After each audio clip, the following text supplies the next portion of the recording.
Hello, everyone, and welcome to another episode of Conversations with Conexxus. I'm Linda Toth, Managing Director for Conexxus, and I have with me several of the staff. Today, we thought we'd wrap up 2021 by reviewing our top 5 accomplishments in 2021. So at number 5, we have the launch of Conexxus 365. So Donna, can you tell me about that launch? We launched Conexxus 365 in March of 2021. We've grown to over 375 subscribers in the first 10 months, and we're gaining subscribers every week. We do have events that are available through a free content subscription or that can be purchased individually, but a full subscription for all content is only $115 a year, which is a great value.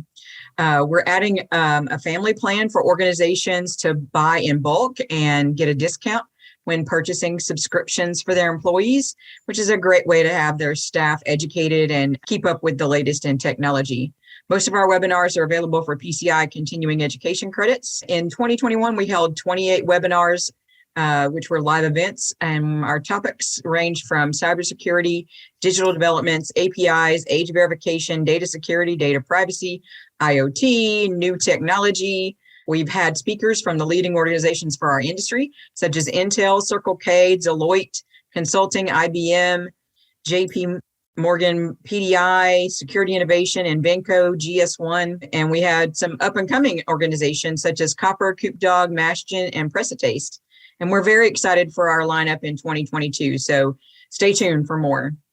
Great. I think this has been a really important development because we're really targeting this for folks who can't just easily get on a plane, come out to the strategy conference or the annual conference. And so what we're trying to do here is really spread some great technology content across the year and make it convenient for people to do because we are in the convenience industry.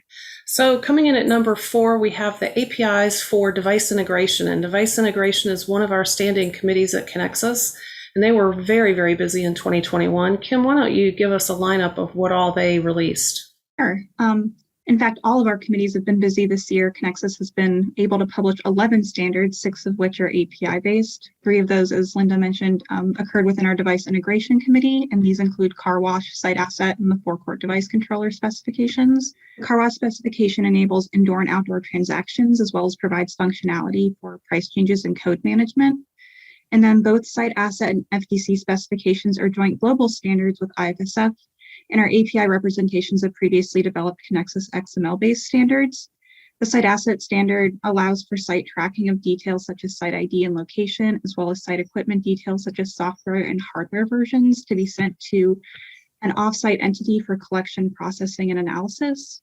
Whereas the FTC specification provides functionality for communication between the point of sale and forecourt device controller for purposes of sharing information regarding device states and changes within those device states. I want to thank all of our Conexxus committees and working groups for all their hard work and dedication this year. It has been an exceptionally productive year, and we couldn't have been this successful without you. So coming in at number 3, we have white papers and infographics. And Donna, I know a lot of the committees and working groups were hard at work on the education component of our 3 pillars. So why don't you give us a little bit of rundown on those? Yeah, absolutely. And it covered a couple of different groups also. So RFT put out 2 point-to-point encryption white papers.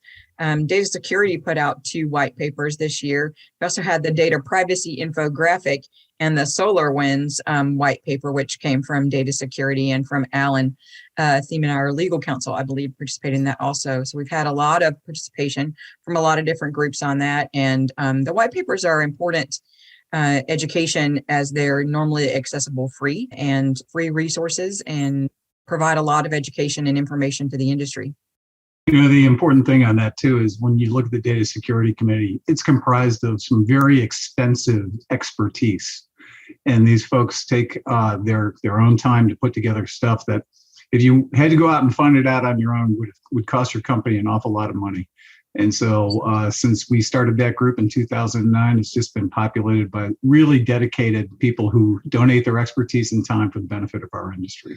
All right, so coming in at number 2 is age. You know, I mentioned the 3 pillars a minute ago. Those are knowledge, connections, and advocacy. So we talked a lot about knowledge.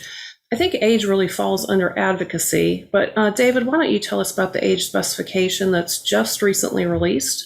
and give us a rundown on that. And maybe Gray, you can add some comments. Thanks, Linda. Talking about age verification, I first want to sort of give you the problem we're solving with it, and then the goals of the program, which is as part of the API ecosystem, and then finally the roadmap for what we'll do next. The problem is that convenience has a bad reputation in age-restricted products, and we don't want to repeat our Sudafed loss of years ago. We want to build our reputation. Our merchants are all on board with this. We also know the age-restricted channels will only become more important. New products come out every day that need to be age-restricted, and a good program is what keeps us as a quality player. The goals: use the latest identifier technology, use open industry standards, and provide a path to employ new cryptography. There are two halves to the architecture: the token authority system and a manufacturer goods auditing system. And these work hand in hand, two different APIs, but both used together to provide an anonymous path for tracking goods across stores. Phase one is using regular driver's licenses and other paper documents, but also laying the groundworks for tracking goods nationwide.